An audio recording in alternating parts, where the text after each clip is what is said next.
Well, yeah, man, it's great to meet you, and I want to begin our conversation. You've had quite a journey in this life. I want to begin with the journey we all went through for about 3.5 years, which was COVID. How did you get Uh, through the pandemic, and how did it change you? well, good question. Um, I had just had knee surgery prior to that in July of 2019 and had about 6 months of rehabilitation and just had finished and gotten to the goals that my orthopedist had designed for me as far as my leg range of motion. And so luckily I had completed that before the lockdown occurred. And then when the lockdown occurred, of course, not of course, but my wife and I had been in the mode of being retired for a few years, uh, traveling at least twice a year, or so we tried to. So of course those came to a halt. And then we adhered to the lockdown uh, fairly closely, stayed at home, um, and did a lot of Zoom meetings with my Rotary Club that we're both members of. So we had quote unquote social contact that way. And one of the things we decided to do as well during that time was to try to support our local restaurants by ordering a takeout dinner once every Friday. So we did that. Um, and I had been writing for since 1990 or so, going to writers conferences and whatnot. Hadn't been published at that point, but it had an interest in writing and learning how to write, improve my writing, I should say. I started writing when I was in the first grade. Joke. I like it. And I did, and I had started to have some social media presence on Facebook and LinkedIn prior to the lockdown. But after about 6 months of the lockdown, I decided I needed to get off it and do something with my writing. I had 3 manuscripts to various levels of polish. So in that process, I found a consultant, started working on my social media presence, decided I would work on getting one of my manuscripts published, and that's Once Upon a Kentucky Farm, which, by the way, was the last manuscript I'd started working on. And so as I worked toward getting that published, and so I had to do a lot of work in that regard, learning a lot with the hybrid publisher I worked with. Then after I'd had it released, had to do marketing on that. So working with my consultant throughout that process. And then let's see, this past, and so that was published in March of 22. And then after that, decided after a few months of marketing that book to work on another manuscript to get it published. And so I've gotten a second memoir published, Bar, Brothels, and Bombs in the Night, Surviving Vietnam, which was released June of this year. So this past couple of years, I've been really focused on getting those manuscripts polished, published, and working on my social media. And not only just the publishing aspect, but the marketing is really a heavy burden, I think, for authors, whether they're self-published or traditionally published. That's just the nature of the beast nowadays. There's a lot of marketing required. So busy with those things. And then as the pandemic lifted and my wife and I were getting immunizations, then we started to pick up travel again. We traveled to Europe in about mid last year. And since that time, we've had several more travel adventures, of which I do blog about and have on my website. So that's kind of what I've been up to. Okay. The gist of it anyway.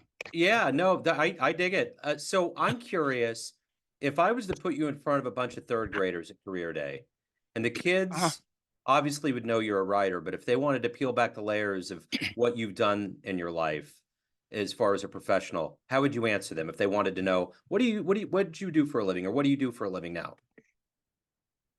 The bulk of what I did for a living was to work with drug and alcohol recovery initially, and then work with individuals suffering from major psychiatric disorders as a licensed marriage and family therapist. And that was just over a 25-year span, Wow.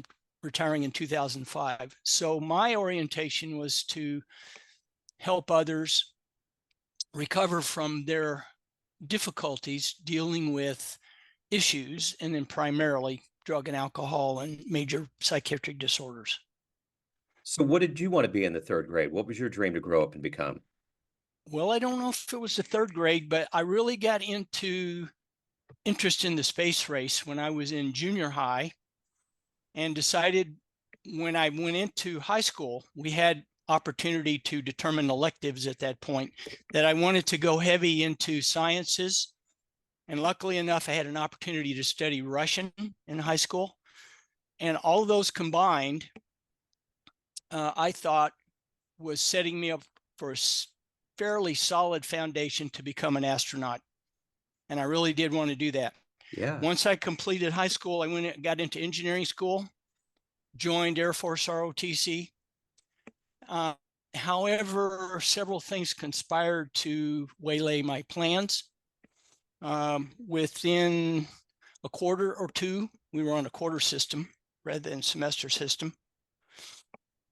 My grades weren't fantastic, and at some point, I was identified on the dean's list, not for the good grades, but for the not good grades, because I didn't really study a lot. I hadn't had to do that in high school, and so that kind of gave me a warning signal. And then during that first year, I think it was my freshman year, toward the latter part, we had a psych test in the Air Force ROTC. And I was so slow in answering the questions, I didn't answer enough questions for them to consider they had a valid test. So in a sense, I flunked it. Yeah. And they said, well, hey, it doesn't quite measure up, but hey, you can stay in ROTC and retake the test next year. And within a few months after that, or around that time, my eyes started going bad and I developed myopia. So it required glasses. I knew at that point I couldn't become a fighter pilot, or probably any other pilot in the Air Force, and certainly not an astronaut. And the idea of becoming a pilot was to work my way up to become an astronaut. Yeah. So the dream fell apart. And after it was about a year and a half, I made a decision. I'm not going to suffer the embarrassment or humiliation of having a bouncer throw me out of school. So I dropped out. Okay. And ended up in the Army at that point. Well, let's get to the heart and soul of what you decided to do vocationally wise. I mean, now you're a writer, but you were helping people for a long time. Take me back to where you were born and raised, and how these seeds were planted into you to follow that path. Okay. Well, coincidentally, or maybe not coincidentally, but that was exactly the focus of my first memoir, Once Upon a Kentucky Farm, which the subtitle is Hope and Healing from Family Abuse, Alcoholism, Alcohol and Dysfunction. I grew up in Louisville, Kentucky. My father had been in World War II in the Navy in the Pacific, and he, at least part of the time, drove landing craft to deliver the Marines to the beaches retaking the beaches from the Japanese. And I think in hindsight, I can look back and say he had post PTSD. At one point, my mother said he had had nightmares for quite a while after the war. So I grew up with a dad. He was dealing with his PTSD on his own, using alcohol to self-medicate. It's not, my mother didn't work. She took care of myself. And then when my brother was born, he as well. So she was a stay-at-home mom, basically, and for the most part. And with only one income, when my dad did try to self-medicate with alcohol, he would usually do that after he got his paycheck on Friday night. my mother and father would argue over his spending the money for that. As a result of not having sufficient money, he had been a carpenter, or was a carpenter, built our house that we lived in for a few years. As a result of lack of money, we lost that house. He declared bankruptcy. Anyway, their fighting really put me on edge, trained me, I guess you might say. I had OJT, on the job training, to be very observant and mindful of interaction of others around me. Very, very detail oriented. I'd always had a mind. I liked school. That was one reason I liked school, was to not be at home, which was, very stressful. So I was astute observer of interaction, particularly between my mom and my dad. And I was deathly afraid he would kill her or she would die. And so it put me in a mind frame of trying to resolve conflict. Again, that was my OJT. Yeah. Later on, after I had gone to Vietnam, ending up being drafted and in the Army in Vietnam, I had given up that point on becoming an astronaut. I had to resolve and face reality about that. I didn't know what I would do, but I decided I wanted to help others. I could see the poverty in Vietnam, the trauma of the war, and the loss and struggle people were having trying to survive in that situation. So I decided I wanted to do something like social work. After I came back to the stateside and was honorably discharged from the Army, I decided to see if I could get a degree in social work. As it turned out, I ended up at Western Kentucky University. They did not have a bachelor's in social work. Instead, I got a bachelor's in sociology, but I wanted to study humanistic sciences, so I got a minor in psychology and a minor in social work. Then decided to migrate to California. At the time, their educational system was fairly inexpensive for residents, so I decided I wanted to attempt, at least, or look into becoming a social worker. After I came to California, the first thing the social work school wanted was like a 7-page autobiography, and I thought, I don't want to write a 7-page autobiography. As it turned out, I took a course in marriage and family therapy, subsequently got licensed, and my first full-time job was in a adult drug and alcohol residential treatment program. So that started me out in my career as far as drug and alcohol recovery, which kind of fit down my alley. When I was interviewing for that job, they were asking me questions, and I was thinking back to my dad drinking. I said, well, I can relate to that. That's familiar to me. I kind of know what that's about. I think I can, I'm not street wise. I wasn't a drug addict. I'd never been in jail at that point.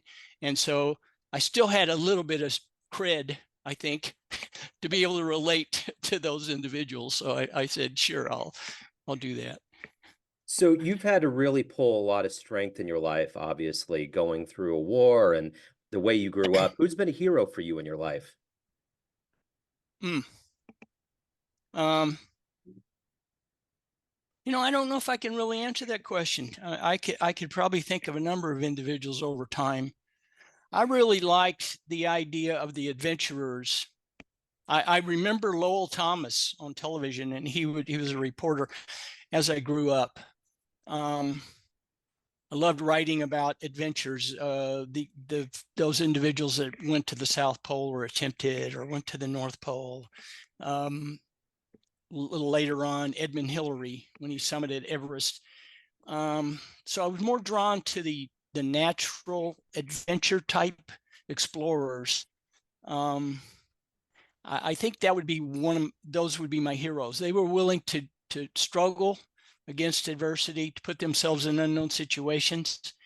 It was that challenge, that aspect of challenge, and their willingness to face the challenge, I think, that in my mind made them heroes that I kind of wanted to look up to. And I think that was because I needed to do that myself. Maybe that was an intuitive, instinctive thing for my healing process. I don't know for sure. I couldn't say that, but it may have been. Speaking of writing, you picked it up late. What was the first book that you ever read that really gave you that bug for loving stories and writing? Gosh, I don't know. I don't know what it was. It was probably a long time ago. I did like Walter Mitty. Was it Thurber's short story about Walter Mitty? I did like that. It was really intriguing to me. And that was like, gosh, I must have been like 10 years old at the time. Yeah. But I did get into reading some before. Well, let me backtrack a little bit. After that, right around the end of high school, I got interested in reading Freud and dream analysis. So I was kind of already tinkering with what's going on in my head. Why was I dreaming this? What does that mean? Later on, as I had matured and done other things, I got interested in reading Mark Twain, and he's probably my favorite author. And I loved his style. I still do. I've tried to imitate it sometimes. I thought he had a great sense of humor. He was, I thought, a well-traveled individual and had an open-mindedness about him. So I loved his writing. Sorry, I've lost a train of thought there. I've No, you're gotten good. off. No, you answered it. Okay. No, no, that's Okay. good. And I want to go into the next one here, and I'm curious, you're obviously putting your story down on the page with these books, but was it a cathartic kind of was it cathartic? Was it healing for you to go through that? I mean, obviously it's hard to go through old memories, but Right. after everything was said and done, you put the book out. Was there a level of relief? Well, I think so. It wasn't like a sigh kind of intensity about relief, but I look at writing as an extension of the communication process, where the most intensive and I think important aspect of communication for us humans is eye-to-eye contact. When you have the nonverbal communication, that's the unspoken. It's there, it's immediate, we react to it, we may not even be aware of it. Then the next level is the spoken word, and that can happen face to face, or nowadays it could happen electronically, as we are now on this interview. The next step would be in writing, the written word. And the written word is, in a sense, written on stone. It can last a long time and echo down the ages to different generations. So that's the last, in a sense, last communication style that we can have. And I liked the idea of writing as that last piece of communication for me, in that it would record some of my experiences, hopefully in a good way and hopefully thoroughly or in an understandable way for readers. And I didn't really set out, I don't think, to write in that way. That was like unconscious or more of an interest. I did know that, and I still do have a skill for describing a scene and helping the reader get into the scene. I wasn't so good about story arc and all of that, and I've worked on that. Hopefully I'm better at it. But when I've always had a penchant for working to be honest. And so as I wrote these in a way to be honest, it was like I was taking that step, as they say in 12 steps, quote unquote, fearless moral inventory, to try to take a serious look at myself. And in a way, I kind of rooted out some of the cobwebs, and in the process of writing it down, crystallized those things that I never really solidified in my mind. Writing has a way to force you to solidify your thoughts, and you can always change it, but it's difficult to write something without thinking it through and being able to examine it and turn it upside down or around. So once I had done that, it helped in my mind kind of settle out the dust or the cobwebs, to say, yeah, that's what happened. That's how I see it. So hopefully that answers your question. Yeah, it certainly does. So you've traveled a lot. What's been one of the Yes. most surprisingly magical, beautiful places you've ever seen? Oh, wow. Magical, beautiful. My goodness. You just didn't expect it. It just kind of hit you from left field. I don't know if I could say there was one. I mean, I had a lot of places I've gone. I never would have dreamt it as a child. I would have liked to have gone as a child. I was thinking, oh, that's, would be nice. But I never really thought that I'd ever do that. Never really dreamt could go into a tomb in one of the pyramids in Egypt. Never thought I could go to Antarctica. Never thought I'd stand on a high mountain like Denali in Alaska. I aspired to it, fantasized about it, thought, well, maybe, but not really believed that I could do that. So I think it may have not been specifically a place, but just the different places to be able to say, I've witnessed that, I've done that, I've been there, something that most people will never experience. Feeling lucky and humbled that I was able to be there to do that. Yeah, that's a great answer. Is more of the important aspect of those for me anyway. Yeah. So of all of the things that you've done and overcome and evolved into in your life, what are you the proudest of? The proudest? I think of being able to write and have at least 2 books published at this point. I mean, those are a legacy that will be there in writing, and who knows who will read them and when they read them or what they think about them, but that's part of my legacy. Yeah. Yeah. Yeah. What's the best advice you've ever gotten? Oh God. The best advice. I don't know. I think shut up might be the best advice. It's hard to think. It's hard to think about the best advice. I tend to be, as you probably can gather or have surmised, it's difficult for me to pick one thing out of a group. Yeah, I get it. It's like somebody might ask, what's your favorite flavor of ice cream? Well, I don't have a favorite. I have a few. Right. So I like lots of things. So if we had magnetic poetry on your refrigerator, it wouldn't be one line, it would be a paragraph. There's no telling what it would be. Yeah. And it changes over time. At one point I had, and death shall have no dominion. I had that kind of written out in a little piece of paper and kept it in my wallet. But, I've moved on from there. Yeah. Yeah, for sure. So let me ask you this. Everyone has a perception of you, family, friends, all of your fans that read your books, everyone around you, but you ultimately run the show. What's your perception of you? Who do you think you are? I'm a multifaceted earthling, sincere, honest, complex and complicated with some contradictions, by the way. And what I want to do is to share myself with the world and enjoy the experiences of the universe. What a great answer. Now, I love it. If you ask me that question tomorrow, I wouldn't say it's the same way. Well, I'll tell you what, that's the reason why we do this. It's a snapshot in time. You did really, really good. Connard, if anyone wants to pick up your books, learn more about you, reach out to you, where's the best place to go? The easiest place would be Amazon. You can find the digital copy on Amazon, the paperback print on Amazon.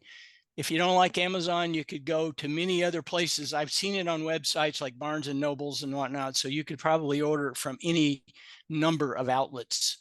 Yeah, that would be the best place to go. Now, I have copies myself at home, but if you don't live near me, that's kind of very difficult to arrange unless you want to do travel. So if you're at a place, say like Kansas City, it's probably not going to work. No. That would be expensive. Yeah, right. Yeah, for sure it would be.